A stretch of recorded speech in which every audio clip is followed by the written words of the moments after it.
വളരെ വേഗം മാറി വരുന്ന ഇന്ത്യയിലെ ഈ തെരഞ്ഞെടുപ്പ് വിലയിരുത്തിയിട്ട് അങ്ങനെയാണ് കമ്മിറ്റിക്ക് തോന്നുന്നത്.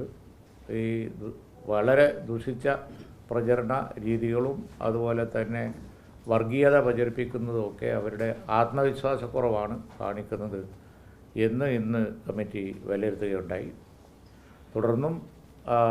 തുടർന്ന് കേരളത്തിലെ ഇപ്പോൾ ജനറൽ സെക്രട്ടറി പറഞ്ഞു UDFന് വമ്പൻ വിജയം കേരളത്തിലുണ്ടാവും എന്ന് തന്നെയാണ് ഞങ്ങൾ വിലയിരുത്തിയത്. പാർട്ടിയുടെ സ്ഥാനാർത്ഥികളൊക്കെ വലിയ ഭൂരിപക്ഷത്തോടു കൂടി ജയിക്കും എന്നുള്ളതാണ് കരുതുന്നത്. തീർച്ചയായും ഇന്ത്യൻ നാഷണൽ കോൺഗ്രസിൻ്റെ നേതൃത്വത്തിലുള്ള ഇന്ത്യ മുന്നണി ഇന്ത്യയിലും അതുപോലെ തന്നെ UDF കേരളത്തിലും വലിയ വിജയം ഈ തെരഞ്ഞെടുപ്പിലുണ്ടാക്കും. അതാണ് നേരത്തെ പറഞ്ഞത്. അതിനെതിരായി നല്ല അന്തരീക്ഷത്തിൽ തെരഞ്ഞെടുപ്പ് കേരളത്തിൽ നടന്നു. പക്ഷേ ചില പ്രദേശങ്ങളിൽ ഇനി ഇപ്പോൾ നേരത്തെ പറഞ്ഞതുപോലുള്ള ചില വേണ്ടാത്ത പ്രവണതകളുണ്ടായി. അതിനൊക്കെ സംബന്ധിക്കുന്ന കാര്യങ്ങളിൽ നിഷ്പക്ഷമായ അന്വേഷണം നടത്തി അത് പുറത്തു കൊണ്ടുവരണം. അതാണ് വിശദമായി ഇവിടെ ജനറൽ സെക്രട്ടറി പറഞ്ഞത്. ഇനി സമാധാനം സ്ഥാപിക്കലും കാര്യങ്ങൾ മുന്നോട്ട് കൊണ്ടുവരും ഭരിക്കുന്ന ഗവൺമെൻറ്റിൻ്റെ ഉത്തരവാദിത്തമാണ്. നിങ്ങൾക്ക് എന്തെങ്കിലും ചോദിക്കാനുണ്ടെങ്കിൽ ചോദിക്കാം. അല്ല, ഞാൻ ഇനി ആവശ്യപ്പെടേണ്ട കാര്യമില്ലല്ലോ. ഇനി ഗവൺമെൻറ് അല്ലേ. ഇനിയിപ്പോൾ അവിടെ ഇപ്പോൾ ഉള്ളൊരു പ്രശ്നം എന്താണെന്ന് വെച്ച് കഴിഞ്ഞിട്ടുണ്ടെങ്കിൽ ഒരു ഫേക്ക് വീഡിയോ കിടന്ന് കളിക്കുന്നുണ്ട്. ഒരു ഫേക്ക് വീഡിയോ ആരോ ഉണ്ടാക്കിയിട്ടുണ്ട്. അത് വളരെ വിഭാഗീയത സൃഷ്ടിക്കുന്ന ഒരെണ്ണമാണ്. അത് ആരോപിക്കപ്പെട്ടത് ഒരു ലീഗ് പ്രവർത്തകൻ്റെ പേരിലാണ്. അതല്ല, ആ ലീഗ് പ്രവർത്തകനല്ല. പിന്നെ ആര്? അത് അന്വേഷണം നടത്തി പുറത്ത് കൊണ്ടുവരൽ ഗവൺമെൻറ്റിൻ്റെ ഉത്തരവാദിത്തമാണ്, പോലീസിൻ്റെ ഉത്തരവാദിത്തമാണ്. അതാണ് ഒരു കാര്യം. സമാധാനത്തിൻ്റെ മാർഗത്തിൽ ഗവൺമെൻറ് അത്യാവശ്യമായി ചെയ്തിരിക്കേണ്ട ഒരു കാര്യമാണത്. അതിനോടനുബന്ധമായ അത് കഴിഞ്ഞ് അതിൻ്റെ വഴിക്ക് നിഷ്പക്ഷമായി നടക്കേണ്ട ഒരു സംഗതിയാണ്. അതിനോടനുബന്ധിച്ച് പിന്നെ സമാധാന ശ്രമത്തിന് വേണ്ടി ഗവൺമെൻറ് എടുക്കുന്ന ഏത് സ്റ്റെപ്പിനോടും ഞങ്ങൾ സഹകരിക്കും. അതിന് സംശയമൊന്നുമില്ല. അങ്ങനൊന്നും പറഞ്ഞില്ലല്ലോ. അങ്ങനെയല്ലല്ലോ പറഞ്ഞത്. പറയല്ലേ, അത് ഗവൺമെൻറ് ഉത്തരവാദിത്തം. അത് എന്നോ ചെയ്യേണ്ടതായിരുന്നു. അതെന്നോ ഗവൺമെൻറ് ചെയ്യേണ്ടായിരുന്നു. ഈ ഫേക്ക് വീഡിയോ ആരതാണ് എന്നുള്ള ലീഗ് പ്രവർത്തകൻ്റെ പേരിൽ ആരോപിക്കപ്പെട്ടു. പക്ഷേ ലീഗ് പ്രവർത്തകനല്ല എന്ന് പോലീസിനും മനസ്സിലായിട്ടുണ്ട്, നാട്ടുകാർക്കും മനസ്സിലായിട്ടുണ്ട്, നിങ്ങൾക്കും മനസ്സിലായിട്ടുണ്ട്, എല്ലാവർക്കും മനസ്സിലായിട്ടുണ്ട്. അങ്ങനെയുള്ള ഒരു കാര്യത്തിൻ്റെ സത്യാവസ്ഥ തുറന്നു പറയേണ്ട ഉത്തരവാദിത്വം അധികാരികൾക്കുണ്ട്.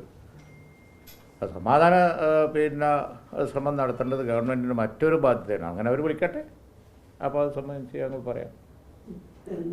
സമാധാന ശ്രമങ്ങളോട് സഹകരിക്കുമെന്ന് സംസ്ഥാന പ്രസിഡന്റ് സാദിഖ് അലി ശിഹാബ് തങ്ങളും ഞാനുമൊക്കെ ആവർത്തിച്ച് പറഞ്ഞിട്ടുണ്ട്. നിലപാട് അത് തന്നെയാണ്. അതിനോട് സഹകരിക്കും.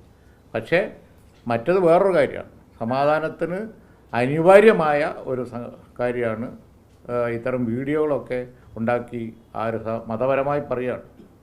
കാഫിർ പ്രയോഗം അതൊക്കെ വളരെ മോശമല്ല. അതൊരു ലീഗ് പ്രവർത്തകൻ ചെയ്യില്ല, ചെയ്ത ചരിത്രവുമില്ല. പിന്നെ അതെന്തിന് ആര് അത് പുറത്തു കൊണ്ടുവരേണ്ടത് അവരുടെ ഡ്യൂട്ടിയാണ്. ഈ തെരഞ്ഞെടുപ്പിൽ ചില വിഭാഗീയമായിട്ടുള്ള പരസ്യങ്ങൾ LDF പ്രചരിപ്പിച്ചു എന്ന് പറയുന്നുണ്ട്. അത് ഈ സുപ്രഭാതത്തിൽ കൊടുത്ത പരസ്യം അക്കാര്യം ചർച്ച ചെയ്തിട്ടുണ്ട്. ഞങ്ങളത് അത്തരം ചർച്ചകളിലേക്ക് കൊണ്ടുപോകാൻ നോക്കണ്ട. ഞങ്ങളെ അത് പാർട്ടി സെക്രട്ടറി ഇപ്പോൾ പാർട്ടിയിൽ ചർച്ച ചെയ്ത കാര്യങ്ങൾ പൂർണ്ണമായി നിങ്ങളെ മുമ്പിൽ വെച്ച് കഴിഞ്ഞു. ഇനി മറ്റു കാര്യങ്ങൾ നിങ്ങൾക്ക് സ്ട്രൈറ്റായിട്ട് ചോദിക്കാം, ഞാൻ മറുപടി പറയാം. എന്താണ് അങ്ങനെ ചോദിക്കുക. എന്നാലേ ചോദിക്കുക, കേൾക്കുമ്പോഴേ എനിക്കും മനസ്സിലാവുള്ളൂ. അവല്ല അതെന്താണെന്ന് വെച്ച് കഴിഞ്ഞിട്ടുണ്ടെങ്കിൽ സമസ്ത കേരള ജമിയത്തുൽ ഉലമയായിട്ട് ഇന്ത്യൻ യൂണിയൻ മുസ്ലിം ലീഗിന് അഭിപ്രായ വ്യത്യാസങ്ങൾ ഒന്നും ഇല്ല. ആദരണീയരായ പണ്ഡിതന്മാർ, അതുപോലെ തന്നെ സമുന്നതരായ ആലിമീങ്ങൾ, അതുപോലെ തന്നെ പാണക്കാട് തങ്ങന്മാർ ഒക്കെ ആയിട്ടുള്ള ബന്ധങ്ങളൊക്കെ വളരെ ഊഷ്മളമാണ്. അതിനൊന്നും യാതൊരു മാറ്റവുമില്ല. പരമ്പരാഗതമായ രീതികളനുസരിച്ച് പോകും. പക്ഷേ ഈ തെരഞ്ഞെടുപ്പിൽ സുപ്രഭാതം പത്രവുമായിട്ട് ബന്ധപ്പെട്ട് ചില സംഭവങ്ങൾ ഉണ്ടായിട്ടുണ്ട് തിരഞ്ഞെടുപ്പ് സമയത്ത്. അതിന് നടത്തിപ്പ് സുപ്രഭാതം പത്രം എന്ന് പറഞ്ഞാൽ നിങ്ങളൊക്കെ മീഡിയക്കാരാണ്, നിങ്ങൾക്കറിയാലോ. അപ്പോൾ നിങ്ങൾ ഏതെങ്കിലും ഒരു പത്രത്തിൻ്റെ മാതിരി അല്ലല്ലോ.